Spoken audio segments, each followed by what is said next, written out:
हर हर महादेव। भगवान शिव और माता पार्वती की आप सभी पर कृपा बनी रहे। 16 सोमवार की व्रत कथा के अनुसार एक समय श्री महादेव जी पार्वती के साथ भ्रमण करते हुए मृत्युलोक में अमरावती नगरी में आए। वहां के राजा ने शिव मंदिर बनवाया था जो कि अत्यंत भव्य एवं रमणीक था, मन को शांति पहुंचाने वाला था। भ्रमण करते समय भगवान शिव और माता पार्वती भी वहां पर ठहर गए। पार्वती जी ने कहा कि हे नाथ, आओ आज इसी स्थान पर चौसर पांसे खेले। खेल प्रारंभ हुआ। भगवान शिव कहने लगे, मैं जीतूंगा। इस प्रकार उनकी आपस में वार्तालाप होने लगी। उस समय पुजारी जी पूजा करने आए। पार्वती जी ने पूछा, पुजारी जी बताइए किसकी जीत होगी? पुजारी बोला, इस खेल में महादेव जी के समान कोई दूसरा पारंगत नहीं हो सकता, इसलिए महादेव जी ही यह बाजी जीतेंगे। परंतु हुआ उल्टा, जीत माता पार्वती की हुई। अतः माता पार्वती ने पुजारी को कोढ़ी होने का श्राप दे दिया कि तूने झूठ बोला था। अब तो पुजारी कोढ़ी हो गया।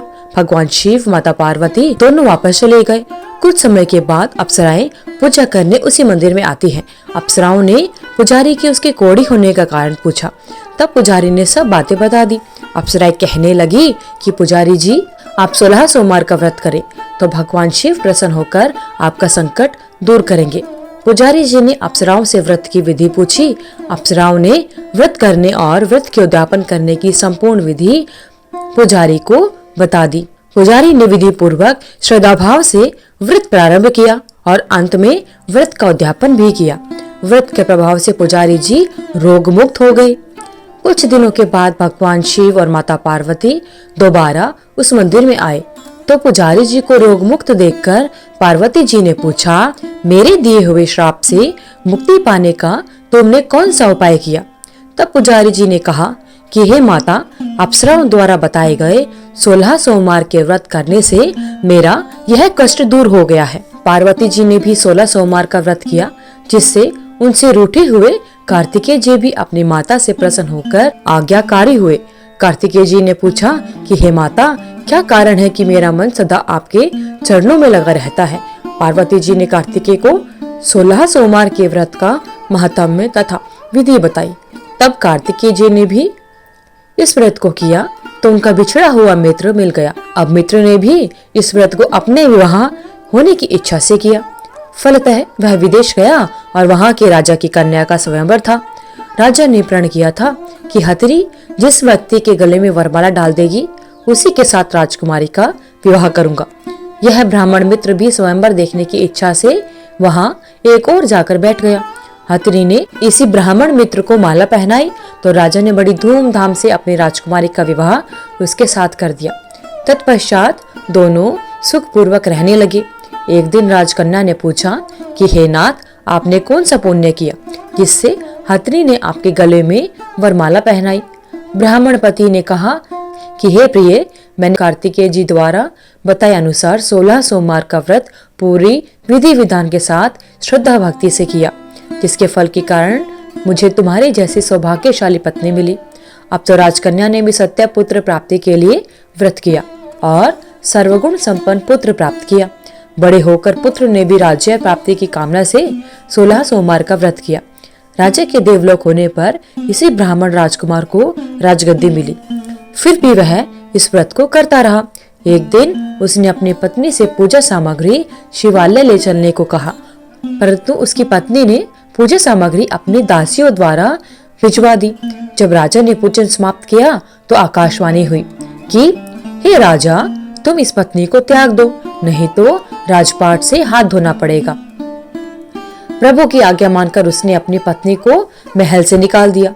तब वह अपने भाग्य को कोसती हुई एक बुढ़िया के पास गई और अपना दुखड़ा सुनाया तथा बुढ़िया को बताया, मैं पूजन सामग्री पति की आज्ञा के अनुसार शिवालय में नहीं लेकर गई, इसलिए राजा ने मुझे महल से निकाल दिया।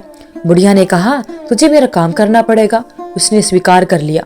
तब बुढ़िया ने सूत की गठरी उसके सिर पर रखी और बाजार भेज दिया। रास्ते में आंधी आई तो सिर पर रखी गठरी उड़ गई। बुढ़िया ने डांटकर उसे भगा दिया। अब रानी बुढ़िया के यहाँ से चलते चलते एक आश्रम में पहुंची। उस आश्रम में गुसाई जी थे और गुसाई जी उस रानी को देखकर समझ गए कि यह उच्च घराने की अबला विपत्ति की मारी हुई महिला है। वे उसे धैर्य बंधाते हुए बोले, बेटी तू मेरे आश्रम में रह सकती है, किसी प्रकार की चिंता मत कर। रानी आश्रम में रहने लगी, परंतु जिस वस्तु को वह हाथ लगाती वह वस्तु खराब हो जाती। यह देखकर गोसाई जी ने पूछा, बेटी किस देव के अपराध से ऐसा होता है? रानी ने बताया कि मैंने अपने पति की आज्ञा का पालन नहीं किया।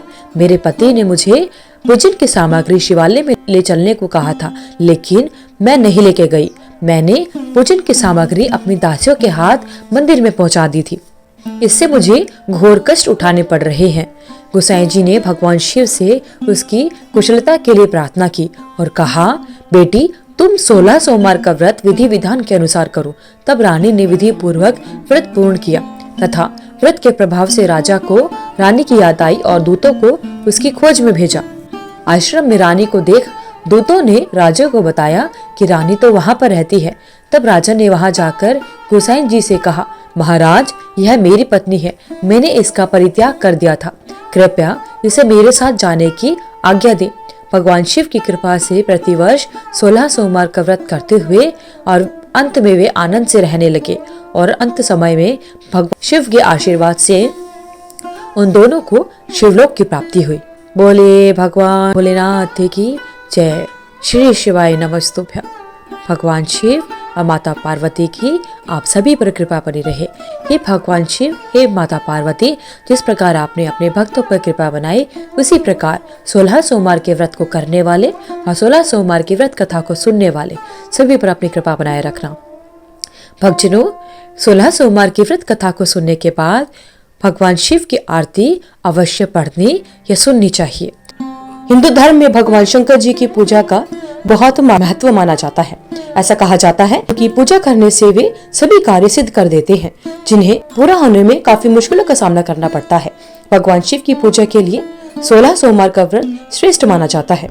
ऐसी मान्यता है कि 16 सोमवार का व्रत करने का संकल्प करने से वैवाहिक जीवन से जुड़ी सारी समस्याएं समाप्त हो जाती है। इसके साथ ही मनचाहे वर की प्राप्ति हो या फिर कोई भी समस्या या कोई मनोकामना आपकी हो तो भगवान शिव 16 सोमवार का व्रत करने से सभी मनोकामनाएं पूरी कर देते हैं।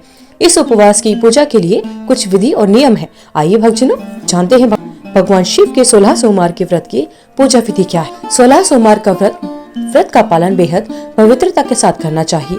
साधक को सच्चे मन से और भक्ति के साथ में व्रत करने का संकल्प लेना चाहिए।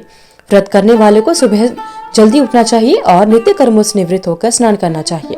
फिर अपने घर के मंदिर की साफ सफाई करने के बाद में पूजा की सामग्री को व्यवस्थित करना चाहिए। अगर आप घर के मंदिर में पूजा नहीं कर रहे हैं तो आपको बाहर शिव मंदिर में जाकर भगवान शिव का अभिषेक करना चाहिए। भगवान शिव के मस्तक पर त्रिपुंड बनाना चाहिए। भगवान शिव को बेलपत्र, चंदन, भस्म, सफेद फूलों की माला, गंगाजल, भांग, धतूरा चीजें चढ़ानी चाहिए। खीर, फल, सफेद मिठाई का भोग भगवान शिव को अति प्रिय होता है, इसलिए विशेषकर आप इन्हीं चीजों का भगवान शिव को भोग लगाएं। 16 सोमवार की व्रत कथा का पठन एवं श्रवण करना चाहिए।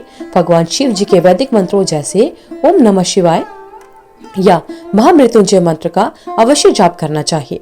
पूजा के समापन पर भगवान शिव की आरती करें और शिव चालीसा का अवश्य पठन एवं श्रवण करना चाहिए। पूजा पूरी होने के बाद प्रसाद और फल का सेवन किया जा सकता है। पूजा में हुई गलतियों के लिए भगवान शिव से क्षमा याचना मांगनी चाहिए। व्रत करने वाले को तामसिक चीजों से दूर रहना चाहिए और इस दिन सभी का सम्मान करना चाहिए। झूठ नहीं बोलना चाहिए। गरीबों और ब्राह्मणों को भोजन खिलाना आवश्यक एवं पुण्यदायी माना जाता है। भगवान शिव और माता पार्वती की आप सभी पर कृपा बनी रहे। धन्यवाद। आपका दिन मंगलमय हो।